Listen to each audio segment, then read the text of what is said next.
Hello friends, मैं आयुष आपके साथ। आज की इस क्लास में हम बहुत इंपॉर्टेंट टॉपिक डिस्कस करने वाले हैं जो कि भारत के इतिहास से है। तो भारत का इतिहास 3 भागों में डिवाइड करते हैं हम उसे। प्राचीन इतिहास जिसे हम एनिशिएंट हिस्ट्री कहते हैं, जिसमें वेदास, मुस्लिम धर्म, जैन धर्म, कितने वेद हैं हमारे, उपनिषद कितने हैं, प्राचीन भारत की सिंधु घाटी सभ्यता, इन सब की स्टडी करते हैं। दूसरी आती है मध्यकालीन भारत।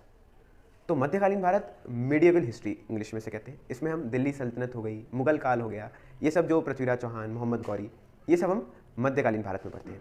और एक पढ़ते हैं हम आधुनिक भारत का इतिहास, जिसमें ये बहुत इंपॉर्टेंट है। हिस्ट्री में सबसे ज़्यादा इंपॉर्टेंट, सबसे ज़्यादा क्वेश्चनों का वेटेज आधुनिक भारत के इतिहास से आता है।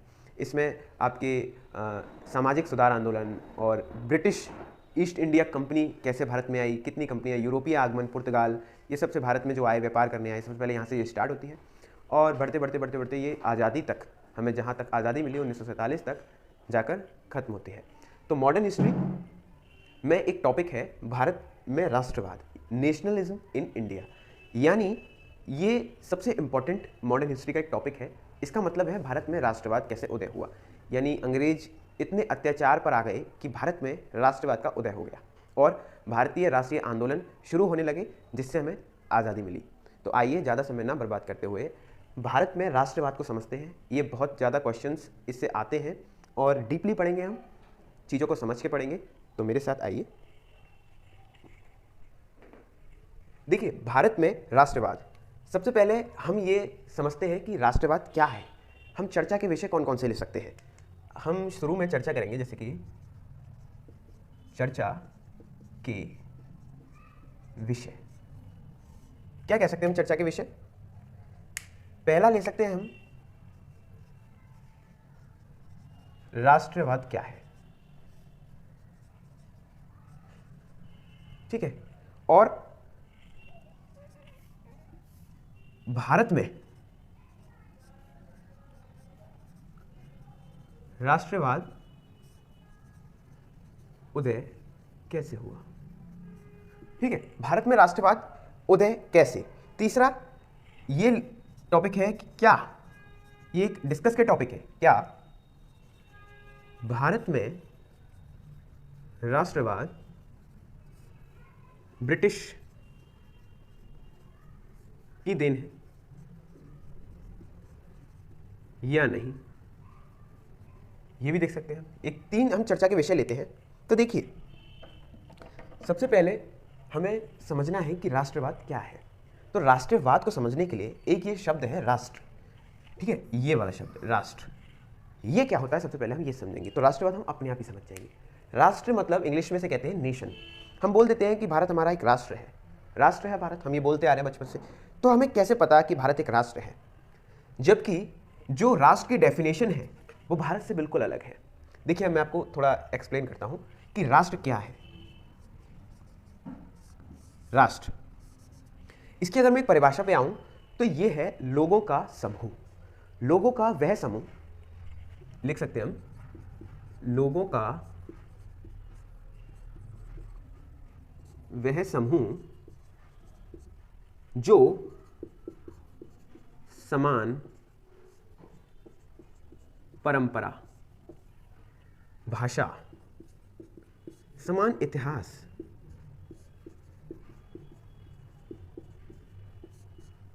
मतलब लोगों का वह समूह जिसका समान इतिहास, समान परंपरा हो, समान भाषा हो, समान इतिहास हो, समान विश्वास हो, विश्वास भी हो, आदि। तो ये सब चीजें जहां होंगी वो एक राष्ट्र है। अब आप कहेंगे कि भारत में समान भाषा तो है नहीं। ठीक है भाई, कहीं अलग है, कहीं अलग है, कहीं अलग है। आंध्र प्रदेश में जाएंगे तो तेलुगु मिलेगी, तमिल में जाएंगे, तमिलनाडु में जाएंगे तमिल मिलेगी, और उत्तर प्रदेश में आएंगे तो ब्रज भाषा मिलेगी, आप हिमाचल में जाएंगे पहाड़ी भाषा मिलेगी, पंजाब में जाएंगे पंजाबी भाषा मिलेगी, उड़ीसा में उड़ीसा भाषा मिलेगी, उड़ीसा भाषा। तो ये कैसे संभव है भाई? या तो परिभाषा गलत है, या हम ये बोलते हैं कि भारत राष्ट्र है, ये गलत है। तो देखिए, परिभाषा बिल्कुल सही है। भारत 1947, 1950 ले लेते हैं, 1950 से पहले राष्ट्र नहीं था। बाद में कैसे हो गया भाई, वो भी बताएंगे आगे कि बाद में राष्ट्र कैसे। इस समय भारत राष्ट्र है, वो क्यों है वो हम आपको आगे बताएंगे। तो 1950 से पहले राष्ट्र नहीं था। तो राष्ट्र क्या था? देखिए, भारत एक बहुत बड़ी भूमि है। जैसे कि हम, ये गुजरात हो गया, ये द्रविड़ साइड हो गई, ठीक है, ये हो गया उत्कल, ये बंग, और ये जम्मू कश्मीर। यहाँ सबके क्षेत्र अलग हैं। तो जैसे कि द्रविड़ ले लिया हमने, द्रविड़ इसमें कई देश आ जाते, कई राज्य आ जाते हैं। तो कर्नाटक हो गया यहाँ, और यहाँ तमिलनाडु हो गया, केरल हो गया। तो जैसे तमिलनाडु ले लिया हमने, तो तमिलनाडु में तमिल बोलने वाले मिलेंगे आपको, जिनका इतिहास एक ही होगा, परंपरा एक ही होगी, सब चीज़ एक ही होगी। या हम धर्म भी लिख सकते हैं, विश्वास, धर्म, जाति, इन ये सब कारण है। धर्म हो गया, जाति हो गई, विश्वास हो गया, समान इतिहास हो गया, भाषा हो गई, ये कारण है। इन कारणों को लेकर जो लोग जुड़े हुए होते हैं, क्या होते हैं? जुड़े हुए। इन कारणों से जो लोग जुड़े हुए होते हैं, इन कारणों से विश्वास, इतिहास, धर्म, जाति, परंपरा समान होनी चाहिए। अब कैसे राष्ट्र? भाई देखिए, आप एग्ज़ाम देने जाते हैं, मान लीजिए हिंदू हैं हम, तो कहीं जाते हैं, विदेश में जाते हैं। अब विदेश में जातियाँ अलग अलग हैं, सब क्रिश्चियन हैं, वहाँ हमें कोई हिंदू मिल जाता है, तो हमारा जुड़ाव उससे क्यों हो जाता है? क्योंकि हमें एक राष्ट्रवाद है। उसी से जुड़ाव क्यों होता है? क्योंकि वो हिंदू है, हमें पता है उसका इतिहास और हमारा इतिहास एक ही है, उसकी परंपरा और हमारी परंपरा एक ही है। ऐसी ही जाति में सिमिलर चीज़ होती है, ऐसी ही समान इतिहास, परंपरा, भाषा। अब मुझे कोई हिंदी बोलने वाला तमिलनाडु में मिल जाए तो क्या होगा? हिंदी बोलने वाला, मैं उसके साथ हिंदी बोलूँगा, मैं तमिल के लोगों को नहीं देखूँगा, मैं उसके साथ रहूँगा, मैं उसके साथ आना जाना करूँगा, मतलब मैं उसे अपना तालमेल बिठा लूँगा, क्योंकि उसे मेरी भाषा आती है और उसे पता है, उसे वो समझ सकता है। तो इन कारणों से लोग जुड़े, यही राष्ट्र बन गया। तो राष्ट्र का असली मीनिंग यही है कि लोगों का वह समूह जो समान परंपरा, भाषा, समान इतिहास, विश्वास, धर्म, जाति आदि से लोग जब जुड़े हुए होते हैं तो वो राष्ट्र कहलाता है। तो इतनी बात आपको समझ आ गई। जैसे कि इसमें विचारधारा देख लेते हैं हम कैसी होती है। समानता की, ठीक है, समानता की। फिर होती है स्वतंत्रता की, आज़ादी की विचारधारा होती है, और लोकतंत्र की।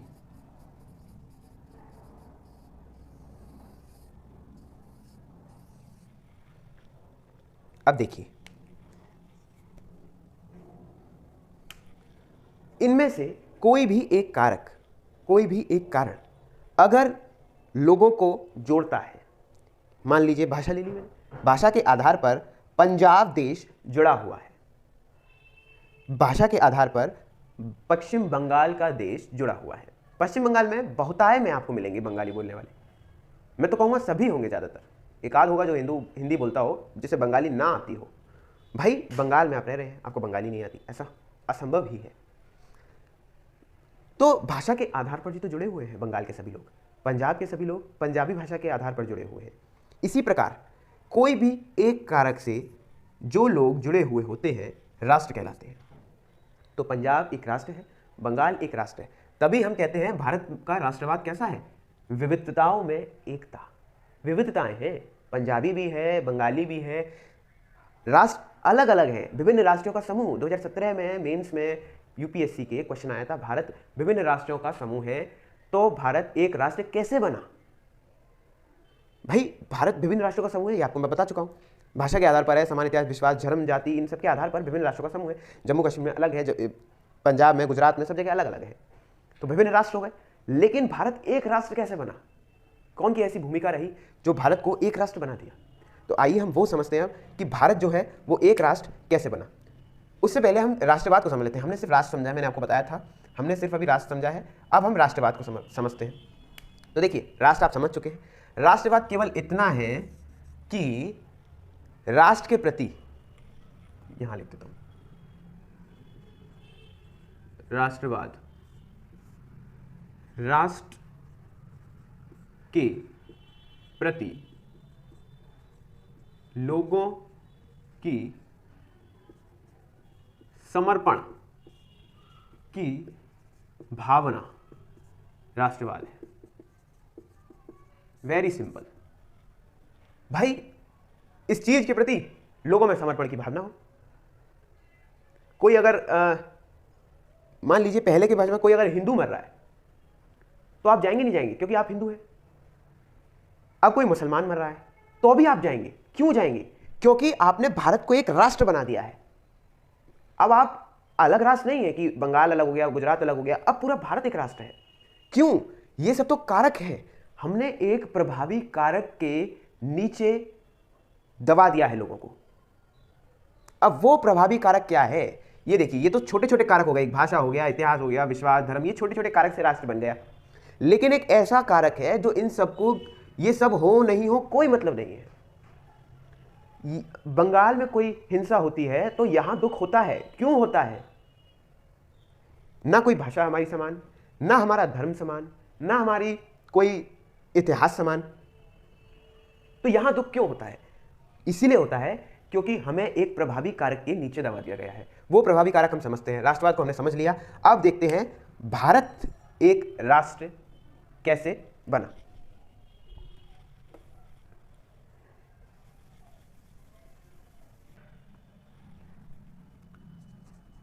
भारत एक राष्ट्र कैसे बना?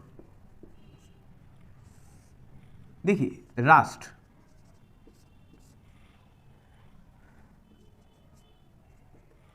क्या है हम आपको बता चुके हैं। भाषा,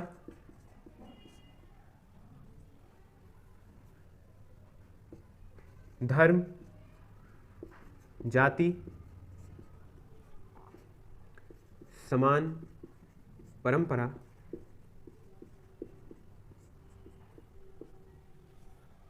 और विश्वास, सोच, सब कुछ समान है। समान विश्वास, समान सोच, समान परंपरा, ठीक है। और भाषा हो गई इत्यादि के आधार पर लोगों का जुटना इत्यादि कारणों के आधार पर लोगों का जुड़ना राष्ट्र कहलाता है। तो मैंने आपको बता दिया कि भाषा, धर्म, जाति अलग अलग राज्यों में तो हैं, लेकिन अब भारत में, पूरे भारत को एक राष्ट्र कैसे बना दिया? तो देखिए, ये सब है कारक। अब आते हैं हम प्रभावी कारक पर। ठीक है, प्रभावी कारक क्या है?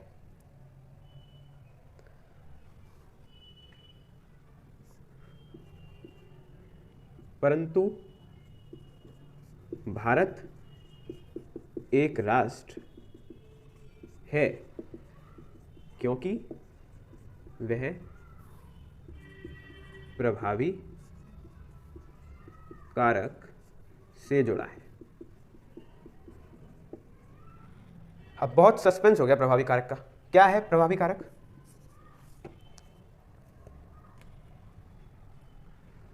लोकतंत्र, समता। देखिए, ये क्या है? समता। ये इक्वेलिटी नहीं है। पहली बात, इसे कहते हैं इक्विटी। क्या है? इक्विटी यानी समता। इसका मतलब क्या होता है? संविधान में इसका सबसे ज्यादा प्रयोग किया गया है। देखिए, मैं आपको बताता हूं इसका मतलब क्या है। जैसे कि एग्जाम्पल से लेके समझते हैं। ये ए व्यक्ति है, ये बी व्यक्ति है, ठीक है। इस व्यक्ति को ज्यादा भूख लगी है, इसको ज्यादा भूख, इसको कम भूख। इक्वेलिटी ये कहती है, मैं अभी इक्विटी की बात नहीं कर रहा, मैं समानता की बात कर रहा हूं। इक्वेलिटी कि एक सेब इसे दिया जाए और एक सेब ही इसे दिया जाए, तो ये इक्वेलिटी है। भाई, आपने कारण नहीं देखा, एक इसे दे दिया, एक इसे दे दिया, बात खत्म, हमने बराबर दिया है, चाहे कोई कितना भी भूखा हो। इक्विटी ये कहती है कि कारण देखा जाएगा, यानी ये ज़्यादा भूखा है तो इसे 2 दे दो, ये कम भूखा है तो इसे 1 दे दो। यानी पेट अब इसका भी भर चुका है ए का, क्योंकि ज़्यादा भूखा था तो इसने 2 खा लिए, तो पेट इसका भी भर गया। वो कम भूखा था, उसने 1 खा लिया, पेट उसका भी भर गया, तो काम हो गया। लेकिन 2 इसे मिले, 1 उसे मिला। ये समानता नहीं है, ये इक्विटी है, यानी समता। तो लोकतंत्र, समता, बंधुत्वता, भाईचारा,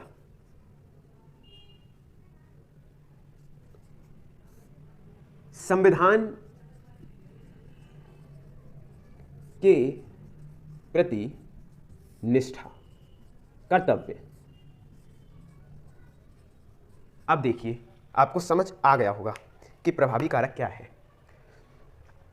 धन्य हो वो सरदार पटेल जिन्होंने इतनी रियासतों को, 542 रियासतों को भारत में विलय कर दिया और विभिन्न राष्ट्रों के समूह को एक राष्ट्र में बदल दिया। अंग्रेजों ने तलवार के दम पर हमें एक कर रखा था, लेकिन संविधान की वजह से और बड़े बड़े दिग्गज नेता doctor BR Ambedkar, doctor Rajendra Prasad, Sachchidananda Sinha, इन सब की बदौलत आज सरदार वल्लभ भाई पटेल, आज हम एक हैं। एकता है, क्यों? क्योंकि हम लोकतंत्र में बंधे हुए हैं, डेमोक्रेसी में हैं। हमें अपने से ज़्यादा अपने देश की चिंता होनी चाहिए। संविधान के प्रति हमारी निष्ठा है। अगर हम अधिकार लेते हैं तो हमें कर्तव्य भी करने हैं। आपके 6 मौलिक अधिकार हैं, आपको वो ज़रूर मिलते हैं। अगर आपको उनका हनन होता है, आप डायरेक्ट सुप्रीम कोर्ट जा सकते हैं, लेकिन आपको बोलने की आज़ादी है, आपको कहीं भी चलने की आज़ादी है, कैसी भी शिक्षा लेने की आज़ादी है, डॉक्टर कहीं बन सकते हैं, इंजीनियर भी बन सकते हैं, कुछ भी करने की आज़ादी है आपको। क्यों है? क्योंकि आपके पास अधिकार है। अगर आप किसी से अधिकार लेते हैं तो उसका कर्तव्य भी तो आपको करना पड़ेगा। तो संविधान के प्रति निष्ठा, कर्तव्य, बंधुत्वता, भाईचारा, एकता, समता, लोकतंत्र, ये सब प्रभावी कारक हैं। ये सब प्रभावी कारक हैं। इनकी वजह से हम एक राष्ट्र में बंधे हुए हैं, भारत में बंधे हुए हैं। तो ये जो कारक हैं, इनकी वजह से हम एक राष्ट्र में बंधे हुए हैं। लोकतंत्र, समता, बंधुत्वता, संविधान के प्रति निष्ठा, कर्तव्य। तो समता भी आपको समझ आ गई होगी, जैसे कि हमने बताया। अब देख लेते हैं कि भारत का राष्ट्रवाद कैसा है। भारत का राष्ट्रवाद विविधताओं में एकता, ये क्वेश्चन आ जाता है। भारत का राष्ट्रवाद कैसा है? विविधताओं, ये मैंने आपको बता चुका हूं मैं, विविधताएं कैसी हैं? विविधताओं में एकता। भाई कहीं भाषा अलग है, कहीं धर्म अलग है, कहीं उनकी परंपरा अलग है, कहीं उनका इतिहास अलग है, तो ये सब एक कैसे है? प्रभावी कारक से। प्रभावी कारक के नीचे हम काम करते हैं और इसीलिए हम एक हैं। विविधताओं में एकता भारत का राष्ट्रवाद है। और यूरोप का राष्ट्रवाद कैसा है, ये भी पूछ लिया जाता है। तो बहुलवाद पर आधारित, बहुलवाद में है, बहुत से नियम हैं, बहुत से अलग अलग हैं। जैसे कि अगर वेल्स में, जैसे पूरा ब्रिटिश ले लेते हैं हम, इस तरीके से है, तो वेल्स इधर है, इंग्लैंड इधर है और स्कॉटलैंड इधर है। तो इंग्लैंड इधर है, स्कॉटलैंड इधर है और वेल्स इधर है। तो ये हम अगर लें तो यहाँ का नियम कुछ और है, यहाँ के नियम कुछ और है, यहाँ के नियम कुछ और है। तो ये राष्ट्रवाद नहीं हुआ, ये बहुलवाद हो गया। यानी बहुत सारे नियम, बहुत सारी राष्ट्र, एक राष्ट्र नहीं है ब्रिटिश, बहुत सारे राष्ट्रों का समूह है। और हम देख सकते हैं, अब बात करते हैं राष्ट्रवाद की निर्भरता पर। तो राष्ट्रवाद की निर्भरता, देखिए इसका मतलब क्या है। अच्छा, हमारा राष्ट्रवाद किस किस चीज पर निर्भर है? अब निर्भर मतलब समझ नहीं आया। निर्भर का मतलब यह है कि अगर ये सब चीज़ जो मैं भी बताऊंगा वो नहीं होंगी तो राष्ट्रवाद के खत्म होने के चांस आ जाएंगे। भाई मैं किसी पे डिपेंड हूँ, अगर वो नहीं होगा तो मैं खत्म, सीधी बात यही तो है। तो राष्ट्रवाद किसी पे निर्भर है, वो हम अभी कारक बताएंगे किस किस चीज पर निर्भर है। पहला है नेतृत्व। देखिए हमारे देश को नेतृत्व की बहुत आवश्यकता है, क्योंकि हमारा देश बहुत बड़ा है और हमारे देश में अगर नेतृत्व नहीं हुआ तो हमारा राष्ट्रवाद खतरे में आ सकता है। नेतृत्व का मतलब कैसे है? देखिए संसदीय प्रणाली है हमारे देश में, प्रधानमंत्री है, राष्ट्रपति है, इतने बड़े बड़े नेतृत्व हैं। ये नहीं होंगे तो बंगाल में हिंसा हो रही है, उत्तर प्रदेश में अलग हिंसा हो रही है, तमिलनाडु में अलग हिंसा हो रही है, हिंसात्मक पूरा देश हो जाएगा और बहुत जल्दी विनाश हो जाएगा। लोगों का। तो नेतृत्व की बहुत कमी होगी, नेतृत्व की अगर कमी होगी तो राष्ट्रवाद खत्म हो जाएगा। संविधान में सब लिखा हुआ है, कौन नेतृत्व कितने साल तक के लिए करता है, अगर हट जाता है तो कितनी जल्दी आता है।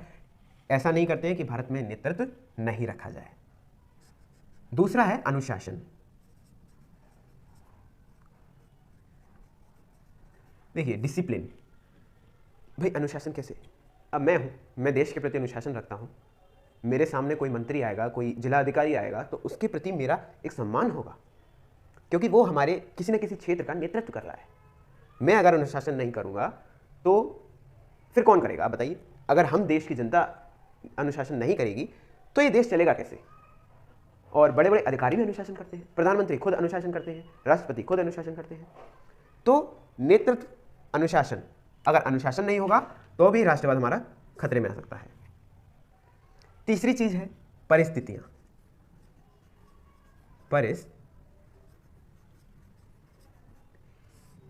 देखिए परिस्थितियां का मतलब क्या है इसमें भाई? मान लीजिए कोविड आ गया, अभी कोविड आया था तो लॉकडाउन लगा, लॉकडाउन में अनुशासन भी हुआ। देखिए सब चीज़ आ जाएगी। लॉकडाउन लगाया किसी नेतृत्वकर्ता ने, प्रधानमंत्री जी ने। प्रधानमंत्री जी ने हमसे उम्मीद करी कि हम अनुशासन का पालन करें, हमने अनुशासन किया, तो देखिए राष्ट्रवाद खतरे में नहीं आया ना। क्या राष्ट्रवाद खतरे में आया? हमारा नहीं आया, हमने अनुशासन भी किया। नेक्स्ट ये है परिस्थिति। मान ली कोविड आ गया, कोविड एक ऐसी परिस्थिति आ गई जिसमें हम सभी को सामना करना है उस चीज़ का। अगर हमसे प्रधानमंत्री जी कहेंगे कि आपको बंदूक उठानी है तो हमें उठानी पड़ेगी, क्योंकि मैंने अभी आपको थोड़ी देर पहले बताया था कि हम अधिकार लेते हैं तो हम संविधान के प्रति निष्ठा भी रखते हैं, हम कर्तव्य भी रखते हैं। हालांकि ऐसी नौबत नहीं आएगी, लेकिन अगर नेक्स्ट एक टॉपिक नेक्स्ट और आने वाला है वो भी यही है, मैं आपको बता देता हूं, वो है बलिदान। बलिदान होने की भावना। बलिदान होने की भावना भी तो होनी चाहिए। हमसे बोल दिया जाए कि आपको बंदूक उठानी है, अभी यूक्रेन में ऐसा ही हुआ ना, जनता को दे दिया, जनता ने अपने हाथ में संभाला भी।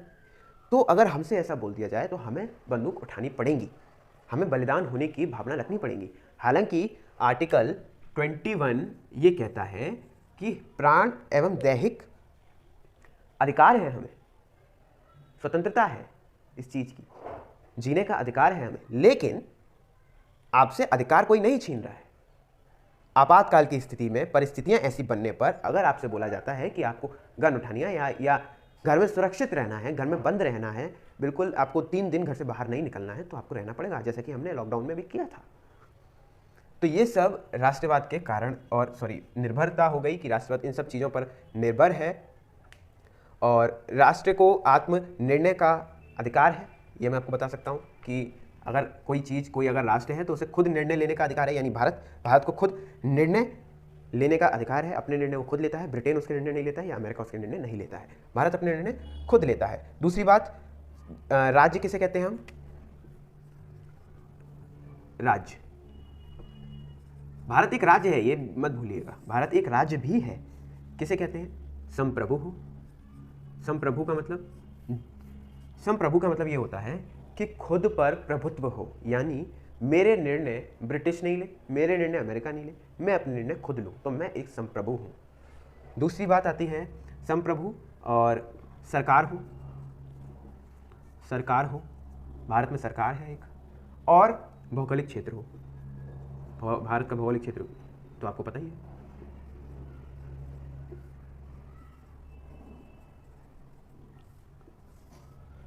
तो राज्य इसे कहते हैं। अब देखिए हम समझ चुके हैं राष्ट्र क्या है, राष्ट्रवाद क्या है। ये मैंने जो आपको बताया ये सिर्फ 20% बताया है आपको बेसिक। आपको बुक्स की स्टडी करनी पड़ेगी, तब आप एक अच्छा कंटेंट लिख पाएंगे, अच्छा प्रश्न का उत्तर लिख पाएंगे। बड़ी बड़ी प्रश्नों में ये पूछे जाते हैं, बड़े बड़े एग्जामों में पूछे जाते हैं कि राष्ट्रवाद क्या है। बहुत से बच्चे इसका सही मतलब नहीं लिख पाते। नेशनलिज्म का, भारत एक राष्ट्र है, भाई कैसे बना भारत एक राष्ट्र? तो आप बता सकते हैं कि भारत एक राष्ट्र कैसे बना। उस पर एक प्रभावी कारक काम करता है, लोकतंत्र का, संप्रभुता का और समता का, संविधान की निष्ठा का, ये सब प्रभावी कारक है, हम इनके नीचे काम कर रहे हैं।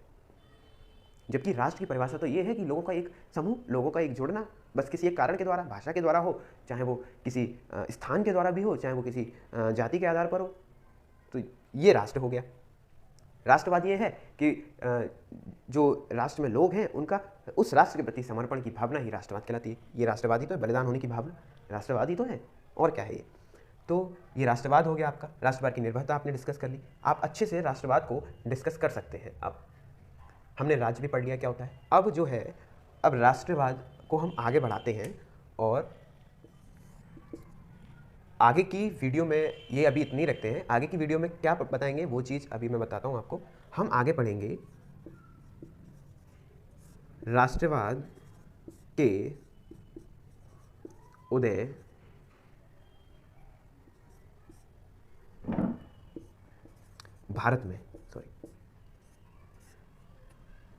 भारत में राष्ट्रवाद के उदय के कारण,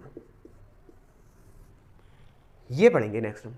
बहुत से कारण हैं और बहुत इंटरेस्टिंग कारण है। अब देखिए, भारत में राष्ट्रवाद का उदय कैसे हुआ। हमने समझ तो लिया कि राष्ट्रवादी है, तो भारत में राष्ट्रवाद का उदय कैसे हुआ, लोगों में एकजुटता कैसे आई। अंग्रेज शासन कर रहे थे, हम सब थे, तो देखिए ये आप खुद बता सकते हैं। 1857 की क्रांति हुई, भले ही उससे हमें असफलता मिली, लेकिन असफलता मिलने पर जब कुछ चीज़ गलत हो जाती है तो हम उससे सीख लेते हैं। तो 1857 से हम सीख ले सकते हैं किस चीज़ की। हमारे पास 1857 में संगठन नहीं था, नेतृत्व नहीं था और एकता नहीं थी। तो इन सब चीज़ों को बांध कर चलना पड़ेगा, तब हम आज़ाद हो सकते हैं। तो एक ये सोच ने जन्म लिया। तो अगर ये सोच जन्म लेगी तो लोग जुटेंगे तो राष्ट्रवाद बनेगा। एक कारण तो ये हो गया। दूसरा कारण, अंग्रेजों की शोषण नीतियाँ। बहुत शोषण करते थे अंग्रेज, तो उनकी जो नीतियाँ हैं उनकी वजह से भी मान लीजिए मैं क्लास में बैठा हूँ, मैं हर एक बच्चे पर शोषण कर रहा हूँ क्लास में। तो ऐसा नहीं मैं किसी एक बच्चे पर शोषण कर रहा हूँ, मैं हर बच्चे पर समान शोषण कर रहा हूँ। तो बच्चे जो हैं मेरे प्रति एकजुट हो जाएंगे और वो कुछ प्लानिंग करेंगे मुझे हटाने की। तो बच्चे एकजुट होंगे, यही राष्ट्रवाद है। ऐसे ही अंग्रेजों ने बहुत शोषण किया, जिससे भारत की जनता में एकता आई और राष्ट्रवाद ने जन्म लिया। और कारण हो सकते हैं, क्या हो सकते हैं भाई? साहित्य की भूमिका, पत्रों की भूमिका। लोग अब पत्र छापते थे, जैसे कि आज अखबार आता है, ऐसे पहले पत्र आते थे। बड़े बड़े साप्ताहिक पत्र होते थे, कोई दैनिक पत्र भी होता था, कोई मंथली भी होते थे। तो ये सब पत्रों में बहुत अच्छे अच्छे लेख और बहुत उग्रवादी लेख लिखे रहते थे, जिससे युवाओं में जोश आता था और राष्ट्रवाद जन्म लेता था। तो ऐसे तमाम कारण हैं, तमाम उन सब कारणों को डिस्कस करेंगे। और आपका इस क्वेश्चन को आसान मानिए, ये बहुत ज़्यादा पूछा जाता है, भारत में राष्ट्रवाद के उदय के कारण क्या क्या थे, कौन कौन से कारणों की वजह से भारत में राष्ट्रवाद उत्पन्न हुआ। तो ये सब अगली वीडियो में करेंगे, वीडियो ज़्यादा लंबी ना हो, इसीलिए आज की इस वीडियो को हम यहीं समाप्त करते हैं। आज की आपको क्लास कैसी लगी कमेंट करके ज़रूर बताएं। कुछ गलतियाँ हुई हों तो वो आप मुझे कमेंट करके बताएं। तो आज के लिए धन्यवाद, मिलते हैं एक और बेहतर क्लास में, तब तक के लिए धन्यवाद।